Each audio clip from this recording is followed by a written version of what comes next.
নমস্কার বন্ধুরা, কেমন আছেন সবাই? আশা করছি ভালো আছেন। আমিও খুব ভালো আছি, অবশ্যই আপনাদের ভালোবাসায়। প্রথমেই বলি, আমি যদি কিছু ভুল বলে থাকি সেটা আপনারা আমাকে ছোটো বোন হিসাবে ক্ষমা করে দেবেন।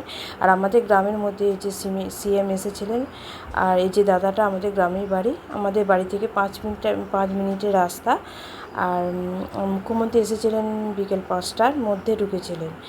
আর তার আগেই ঢুকেছিলেন হিরণ চট্টোপাধ্যায়। আর আমাদের বাগনানের এমএলএ প্রেমাংশু রানা, যে আমাদের গ্রামের সবাই এসেছিলেন। এই যে জয় শ্রীরাম